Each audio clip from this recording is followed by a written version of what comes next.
Hi, so one of the questions I'm asked a lot is how I get the ideas for my books. So I thought it would be a fun series to do some short videos explaining how I got the idea for specific books, kind of the story behind the story.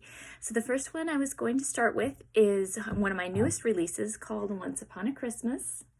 And the books in this series are quite personal to me. They're usually based on my personal experiences. For instance, the one before this one, A Cinderella Christmas, is largely based on a car accident that I had.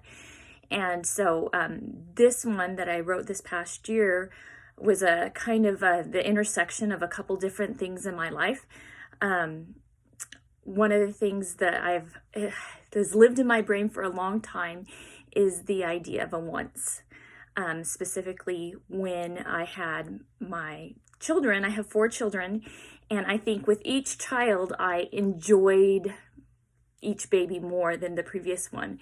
My first one, I really wanted to get everything right, and by my 4th baby I had experienced enough to realize how very short that baby time is, and that every day I held her, she would only be that size for that one moment. So that had kind of lived in my mind for a long time, and how we only ever really get a once to experience a moment. And then also this past year, so I'm wearing my glasses. In a lot of pictures I'm not. That's because I didn't wear glasses for like 20 years. I wore contacts. And so one of the things I struggled with this past year is that my eye doctor says I have everything against me wearing contacts, and I haven't been able to wear them, or I can't wear them very much. And so was struggling with not necessarily my eyesight, but just that aspect of my eyesight. And so one day I was thinking of, what, at least I have my vision, at least I can still see. And then I thought, but what if somebody was losing their vision, and that's where the intersection came in with, well, then they would literally only have a once to see everything. And so that's when the idea kind of downloaded in my head about Moe's story and her losing her vision. And as I thought about that, I remember I was getting ready to take a shower, and I thought of the ending, and there's a pretty big twist at the end. And the instant I thought of that, I was like, okay, nope, not going to do that one. I got chills because I knew it was a really good idea. But I was like, there's no way I could pull that off. It would have to be exceptionally well written in order to do that, and I'm not up for that. So I kind of brushed it off. It's like, well, that's a pretty cool idea, but I'm not going to do that one.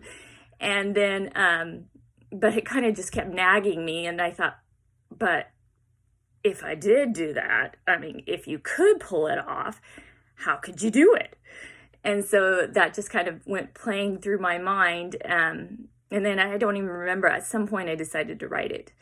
But I didn't have all of the details worked out. That's usually how it starts with some of my books. I don't have all the details worked out, and a lot of the magic happens in the process.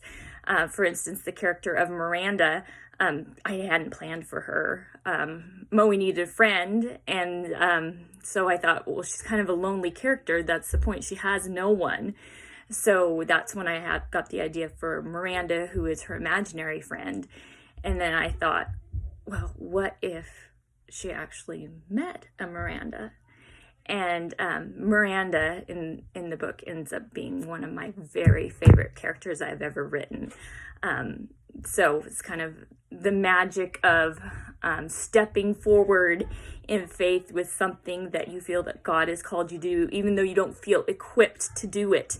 And then in that moment, he comes in and puts in what he had planned all along to get you to that end where you didn't think that you could ever get to. So that is kind of just a little bit behind the scenes of Once Upon a Christmas.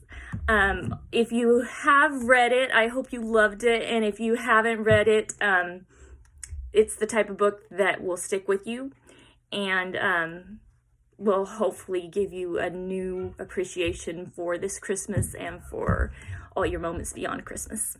So next time I'll try and tell you another behind the scenes story behind the story.